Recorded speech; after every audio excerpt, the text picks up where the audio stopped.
Hello. Passionate about sustainability, energy and climate? You're in the right place. Welcome to Energetic. I'm Maureen Cornelis, and together we will engage with people who dedicate their lives to climate justice and making a just energy transition happen.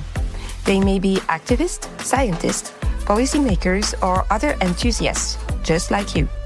Let their life stories and insights inspire you to build a better future for people and the planet.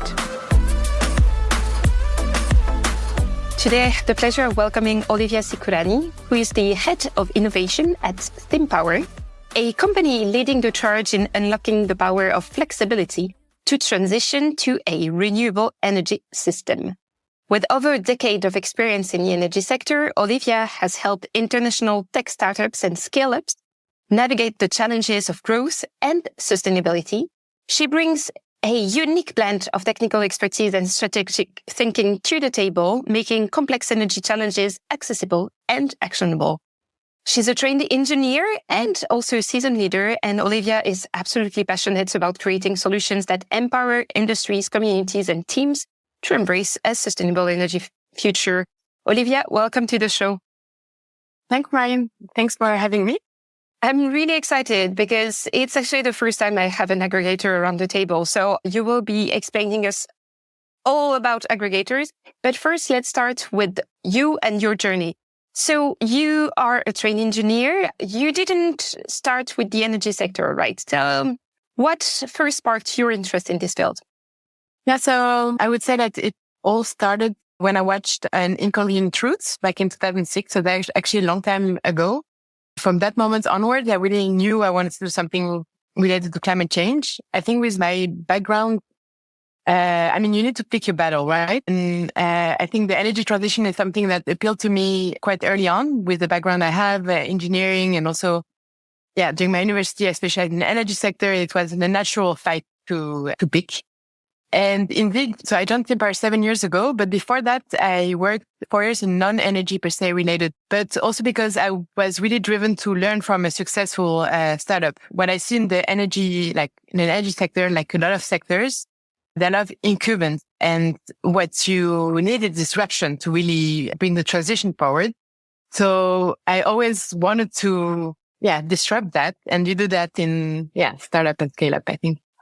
That's great. So you really had this motivation to disrupt the system and really from an early age. And you said you studied engineering, but you started in different sectors because you needed to actually learn from other sectors to know how to disrupt the energy one.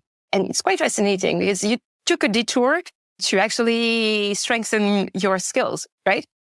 Yeah, correct. And I'm quite proud also of where Sympower went 7 years ago. Like when I joined, it was just a company of 10 people.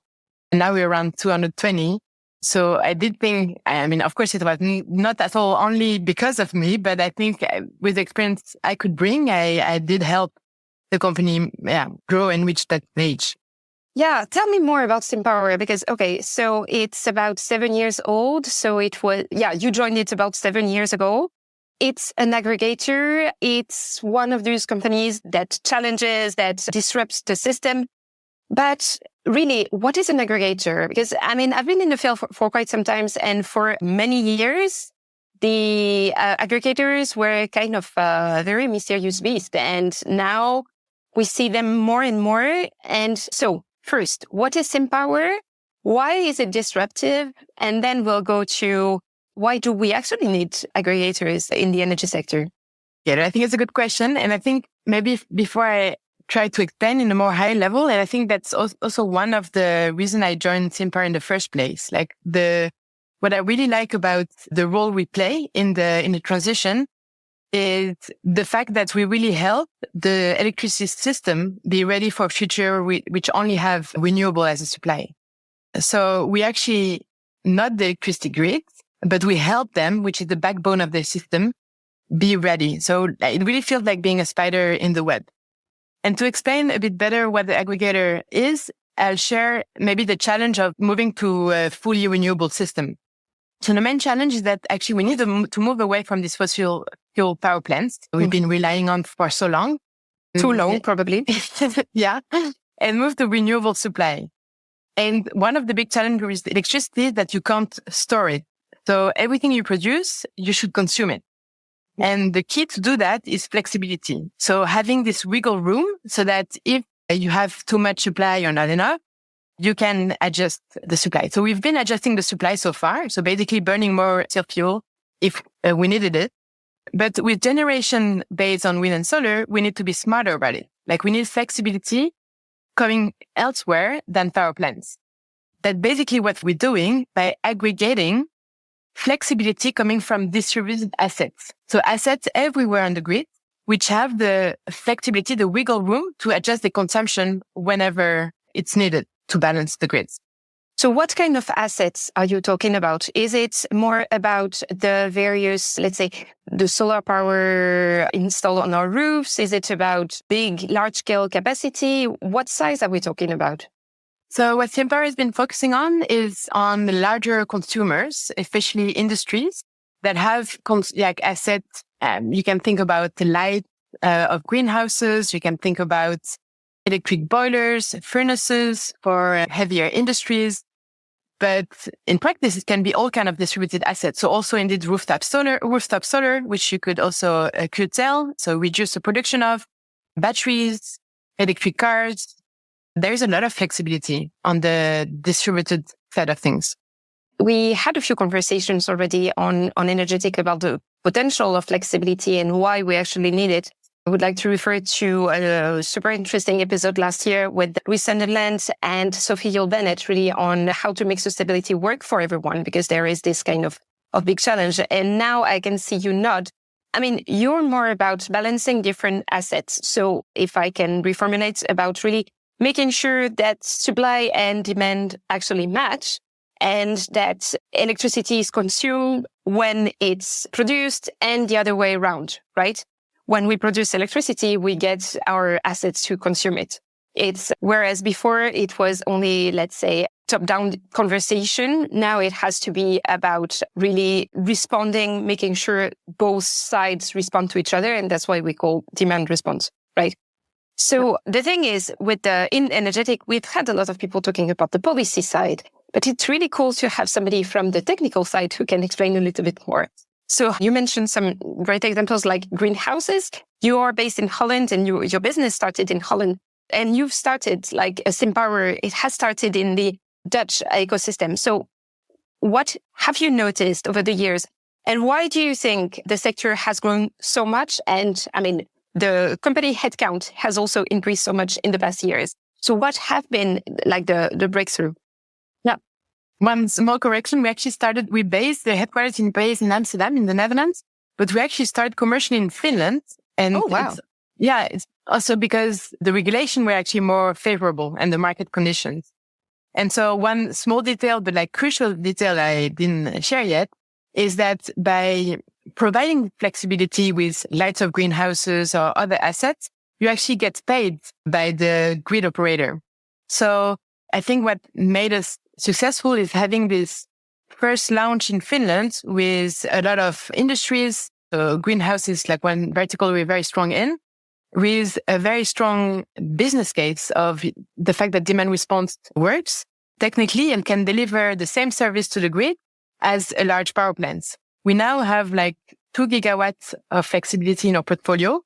So it doesn't like this 2 gigawatts doesn't speak to anyone, but it's the equivalent of the peak consumption of a country like Estonia. So it's really big. So we've been able to prove that it's feasible and viable at scale.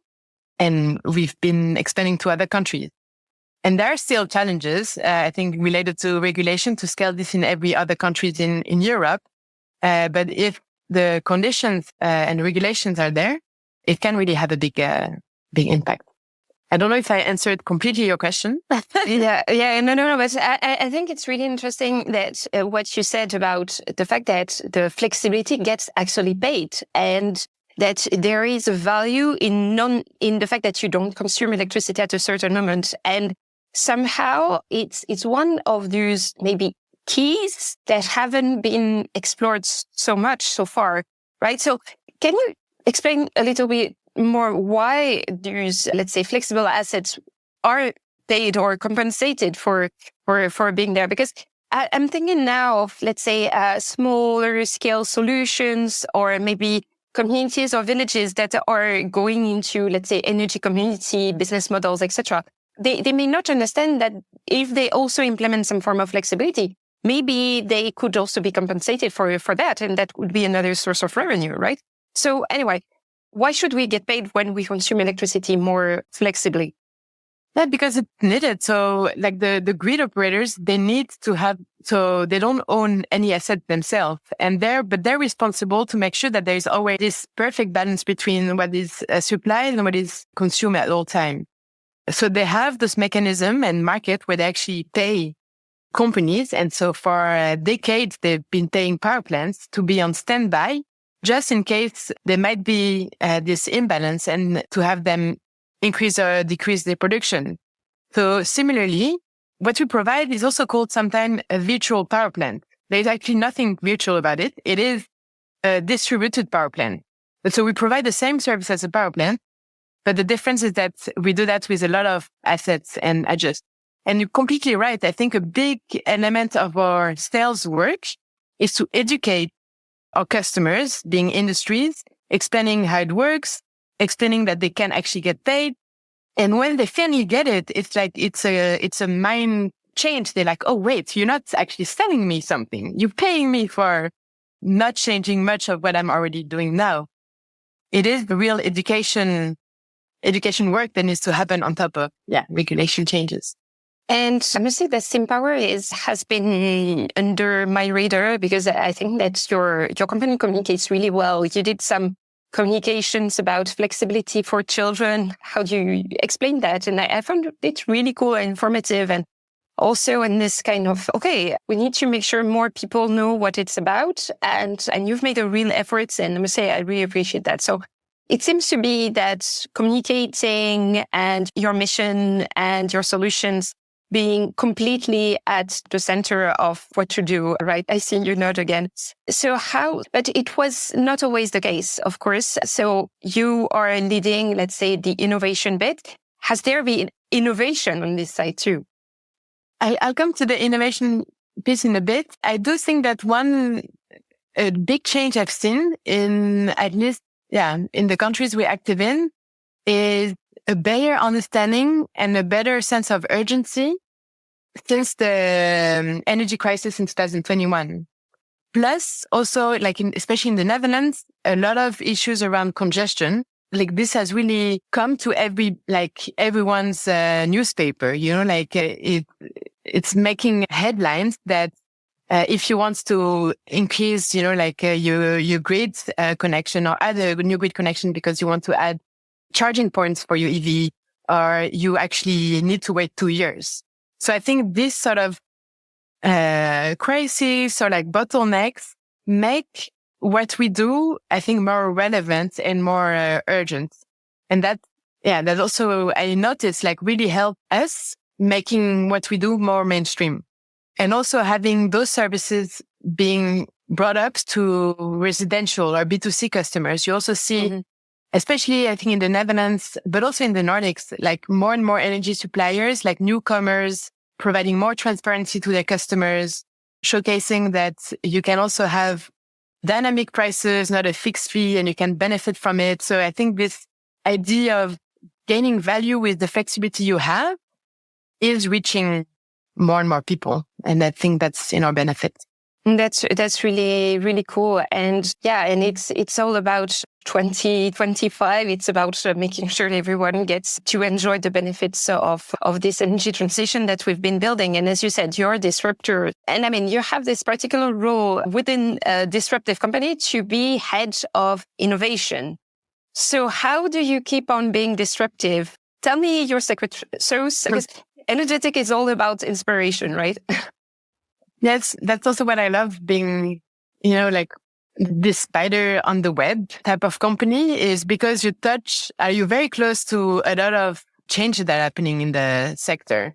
So we've been focusing on industries and balancing markets, but a lot of other things happening, like the electrification of transport, the grid themselves, what I already mentioned, they face new type of challenges like congestion. So it's not anymore that balancing the grid, which is also a challenge you still have. It's also about how do they keep up with the increase of demand, with the electrification of transport, etc. And so all of that to say is that even a company like Sympower, which is a new kid on the block and innovative, like needs to be even more innovative, because if we just stick to the value proposition, we showcased 5 years ago, we might be irrelevant in 3 to 5 years from now, because we only at the beginning of the transition. So yeah, I'm very much busy with thinking ahead, trying to think about the future problems the customer we already have will be. And also, yeah, looking at the market trends. Like it's a difficult game. A lot of people are trying to look into their crystal ball, but I think the reality is we don't really have a clue.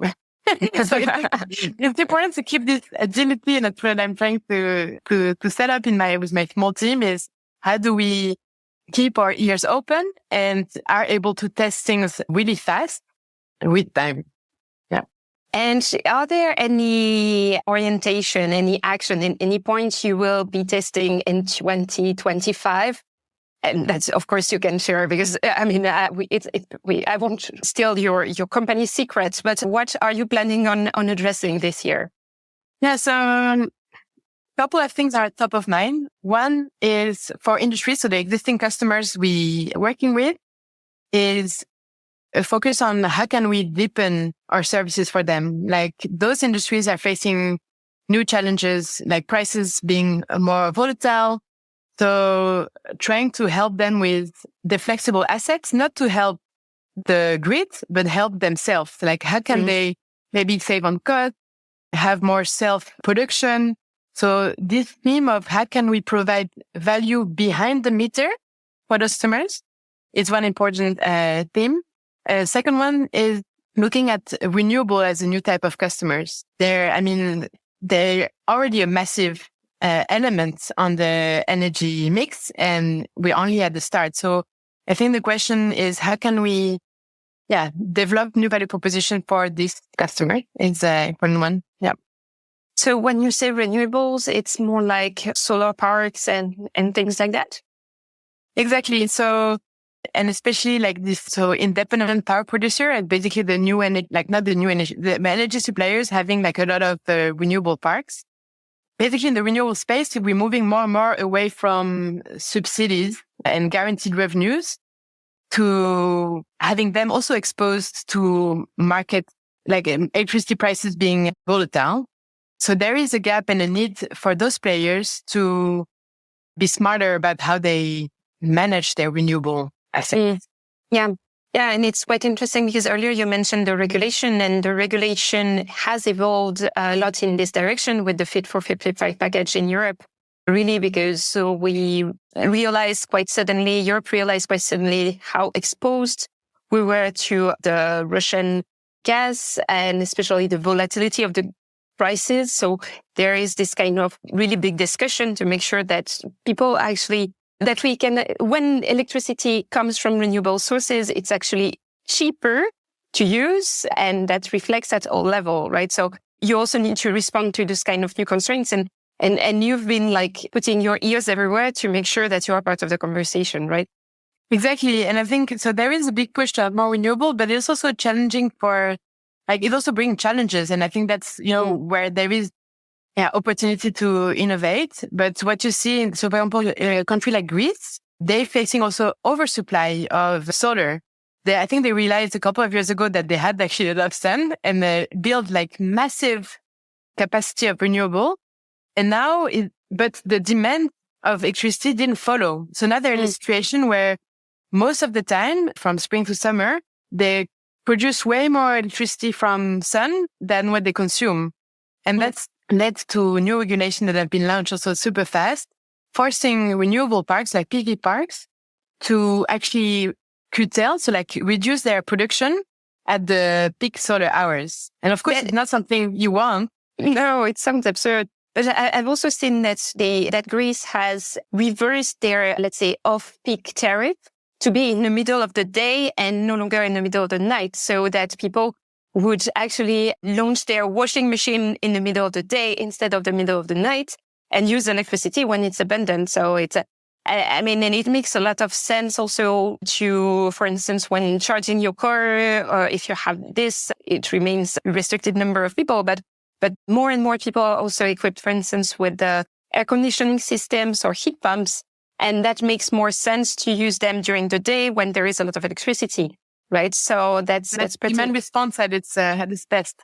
Yeah. No, that's really interesting also because so I've worked on demand side response for some time now, seen how it works also in developing countries, in Burkina Faso, in Madagascar. It was really super fascinating because you can really see that potentially there is so much potential in having a lot of electricity during the day, especially in very hot days, very sunny days, etc. But what happens in these countries, in this context, is that there are actually blackouts during those times of the day, because people use a lot of air conditioning system that uses a lot of electricity, but the grid is not like balanced enough, so nothing works, and there is a lack of understanding of the different assets and so on. So that's one thing. And another bit of work that I will be sharing more about in 2025 is working on summer energy poverty. I've done this work with the European Commission, and I think it's really like demand side flexibility is also one of the, let's say, key aspects that have to be taken into consideration to make sure that people actually run their air conditioning system during the day if electricity is cheaper. But it makes sense only if electricity is cheaper. So what you said about regulation is super interesting, but really the missing bit may be about making sure that the technology must be there, but regulators and policymakers must also make sure that the prices are lower when there is abundant electricity produced outdoors. So that's really part of, let's say, much bigger conversation that includes very different stakeholders, asset managers, and so on. And it's not only for households, which is my primary, let's say, focus as with the Next Energy Consumer, my company, but it's also, as you said, for industries, and competitiveness is one of the big topic in 2025, right? Yeah, 100% agree. So for the time being, you've been focusing way more on industries, as you said. Are you planning on also looking at customer smaller end users, from households to small companies, or I don't know, municipal assets or things like that? So not in the short midterm, to be honest. With the value proposition we have, I think there is still a lot to be done with industries, and also smaller industries like the food, supermarkets, like building automations. This is already going a bit lower in the sort of consuming, how big the assets are. Mm-hmm. And we also, since last year, have been investing a lot in also providing similar services to batteries, because we also see this is very complementary to what we already provide. For residential, that's actually the first year of Sympower started with residential. I think it's still super challenging to provide those services to operators with residential assets, especially if you're not an energy supplier. Okay. So one of the special thing about Sympower is that we are not an energy supplier, so we're an independent player. Mm-hmm. And so we're also active in countries where this is allowed.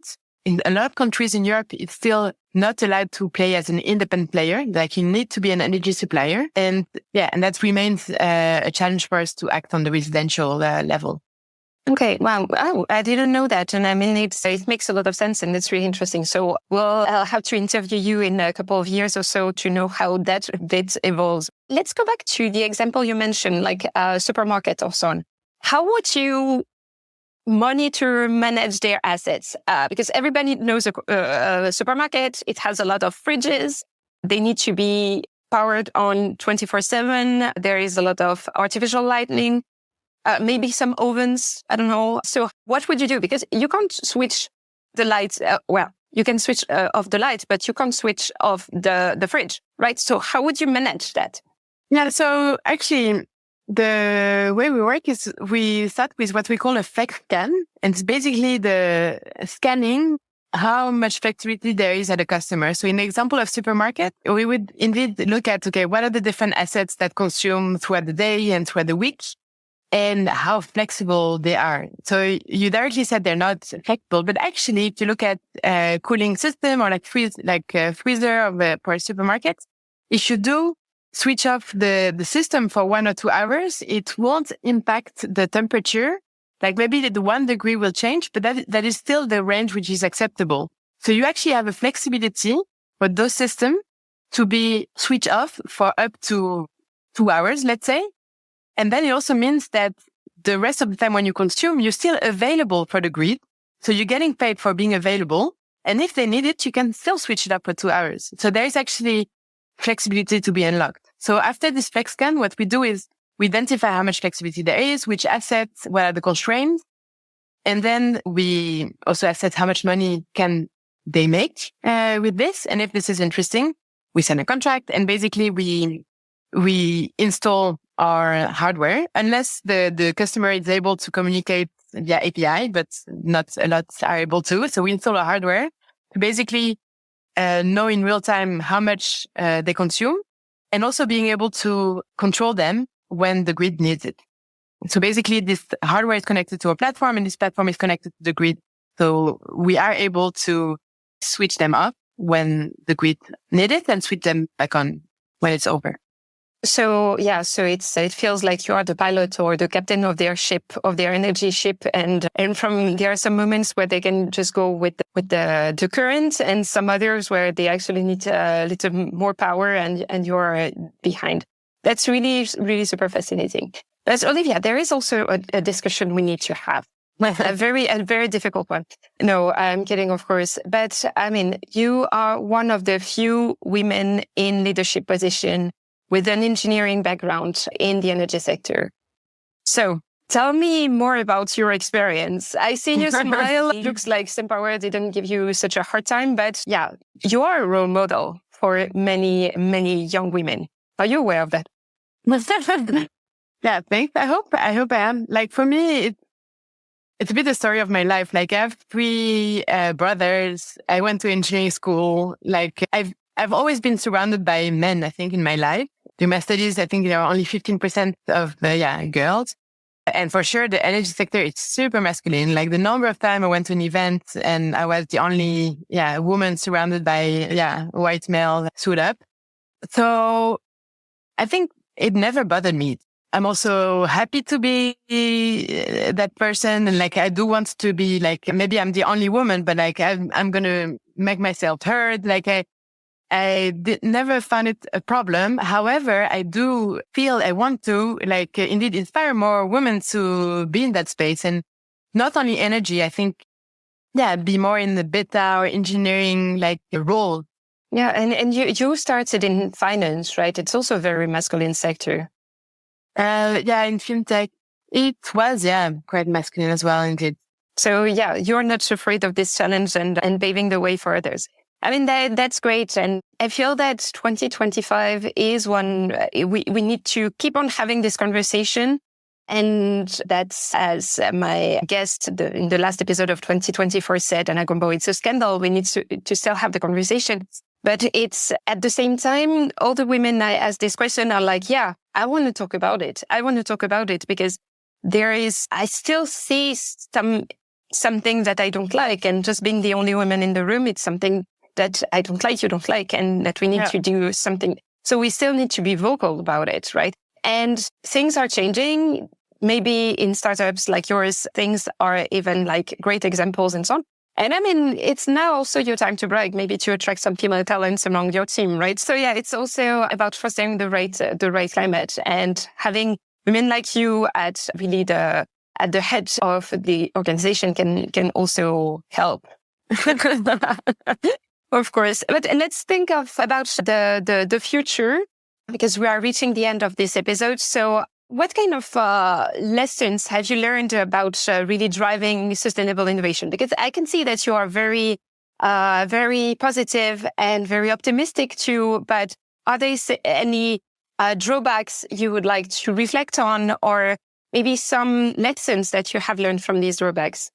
Yeah, 100%. I think my biggest learning, and I think that's something I've tried to compensate back, especially in last year in 2024, is really being close to customers, like really trying to listen to them, understand what their problems are. I think it's easy pitfall, especially for technical driven companies and people to think about solutions and, the system. But at the end of the day, you need to think about like how to make things attractive, easy to understand, accessible to customers. And I think it's a pitfall a lot of companies are falling into in the energy sector. And I think we've also been doing that.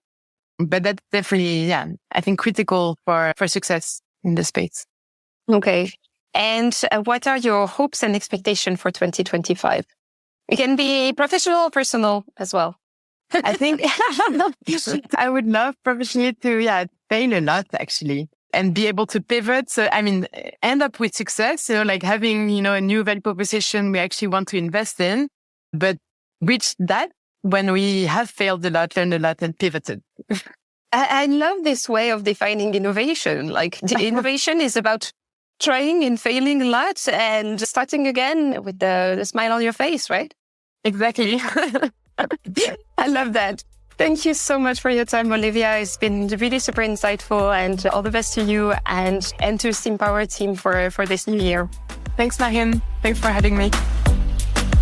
Thank you for tuning in to another episode of Energetic. It's been a pleasure diving deep into the world of sustainability and the just energy transition with some of the most forward-thinking mouths out there.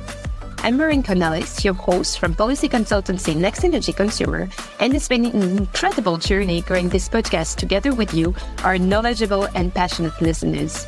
Since 2021, we've shared countless stories, insights, and ideas over more than 40 episodes, and it's all thanks to your support and enthusiasm. If you enjoyed our journey so far and want to help us keep the conversation going, why not support us on Patreon? Every bit helps us bring more inspiring content your way. Check out the show notes for the link. And hey, if you're a part of an organization that shares our passion for a sustainable and inclusive energy future, we're excited to explore sponsorship opportunities with you. It's a fantastic way to connect with a dedicated audience and make an even bigger impact together. Shout out to the fantastic Igor Mikhailovich from Podcast Media Factory for his incredible sound design work, making every episode a joy to listen to. If you haven't already, make sure to subscribe to Energetic on your favorite podcast platform. And if you think a friend or a colleague could benefit from our episode, we'd love for you to spread the word. It helps us grow and keep the energy transition conversation alive. Sharing is caring. Follow us on Twitter and LinkedIn to stay engaged and update on all things energetic. Thanks once again for lending your ears. Until next time.